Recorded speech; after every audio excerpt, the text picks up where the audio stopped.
If you're wondering how Mercury stacks up against the alternatives, we've spent a lot of time comparing them, so here's what we found. By the way, you can find full deep dives and side-by-side comparisons on our website. I'll link to those in the description as well. Relay is really built for small businesses who follow the profit-first way of managing money, where everything is split into separate accounts so you always know what's set aside. Its focus is more on helping business owners who have typically struggled with cash flow, especially those who have never had money set aside for taxes. So Relay gives you a bit more guidance when it comes to managing your money. All that being said, Mercury gives you the same tools like multiple accounts and automations, so you get everything that Relay does, but with a better user experience. Then there's Novo, which a lot of people consider early on. We actually used it ourselves for about a year before we switched to Mercury. Novo's fine if you're a freelancer, consultant, or a very small business if you just want something super basic. But if you plan on making more than $150K in your business, you're likely going to outgrow it. While it does have some basic invoicing and money allocation features, they're really nowhere near as good as Mercury. For example, you don't get any of the contractor payment workflow features, and you don't get anywhere near the same level of control when it comes to moving your money into multiple accounts or auto-transferring percentages of your revenue.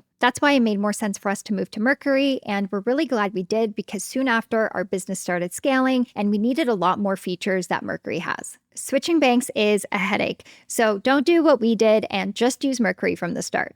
Row is a bit different. It's really built for funded startups with finance teams where you have multiple people approving payments and more complex controls. In other words, for small businesses, Row is totally overkill. And even for startups, we way prefer Mercury because it does most of what Row does, just in a way that feels simpler and cleaner. And don't even get us started on Brex. We've used Brex before, and it always felt like an expense management platform first, with banking bolted on, so the banking experience just never felt as deep or focused as Mercury. And then they randomly shut down our account with no explanation. I guess we just weren't startup enough for them, which honestly feels pretty insane. Now they're part of Capital One, which to us usually means a shift towards more stability and integrating Brex with Capital One rather than making the product experience better. And most people we know who were on Brex either have already switched away or they're planning to in the near future. And Mercury's free to use. If you use the link down in the description, you'll also get a $250 sign-up bonus when you deposit $5K within your first 90 days. Now, if you want to watch our full Mercury review and see why we've used it for 5 years, watch this video next.